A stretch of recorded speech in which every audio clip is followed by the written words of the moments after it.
हुआ है। उस कमरे में आपके विचार हैं, आपकी योजनाएं हैं, आपका नाम है, आपकी नौकरी है, आपके रिश्ते हैं और वह सब कुछ है जिसे आप अपने बारे में जानते हैं। यह आपका कॉन्शियस माइंड है। लेकिन इस छोटे से कमरे के पीछे हजारों बंद दरवाजे हैं। कुछ दरवाजों पर आपके बचपन की धूल जमी है, कुछ के पीछे वे भावनाएं छिपी हैं जिन्हें आपने कभी स्वीकार नहीं किया। कुछ कमरों में आपके डर रहते हैं, कुछ में आपकी अधूरी इच्छाएं और कुछ दरवाजे इतने पुराने हैं कि शायद वे केवल आपके नहीं हैं।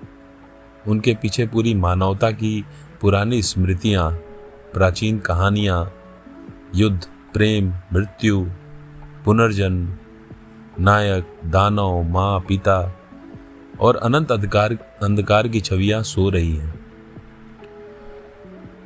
कार्ल यूंग ने मनुष्य के इसी विशाल अंदरूनी घर को समझने की कोशिश की है और उनकी पुस्तक मैन एंड हिज सिंबल्स हमें एक अनसेटलिंग पॉसिबिलिटीज के सामने खड़ी करती है। शायद हम अपने मन के मालिक नहीं हैं। शायद हमारा मन हमसे कहीं अधिक विशाल है और शायद जिन सपनों को हम सुबह उठकर भूल जाते हैं वे हमारे भीतर से आया हुआ कोई मीनिंगलेस नॉइज नहीं बल्कि एक मैसेज है। ऐसा मैसेज जिसकी भाषा शब्दों की नहीं, प्रतीकों की है, सिंबल्स की है।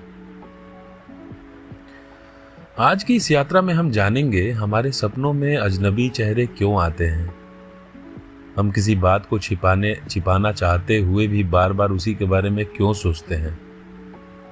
हम दूसरों में वही कमियां क्यों देखते हैं जो हमारे भीतर छिपी हुई। कुछ कहानियां हजारों वर्षों बाद भी हमें क्यों आकर्षित करती हैं। और सबसे महत्वपूर्ण, एक मनुष्य अपने भीतर के बिखरे हुए टुकड़ों को जोड़कर वास्तव में कंप्लीट कैसे बनता है। यह यात्रा आसान नहीं होगी क्योंकि आज हम उस व्यक्ति से मिलने जा रहे हैं जिससे हम जीवन भर बचते रहे हैं। आज हम स्वयं से मिलने जा रहे हैं। कार्ल गुस्ताव यूंग एक स्विस साइकियाट्रिस्ट और एनालिटिकल साइकोलॉजी के प्रमुख प्रवर्तक थे। उन्हें केवल साइकोलॉजिस्ट कहना शायद उनके कार्य को बहुत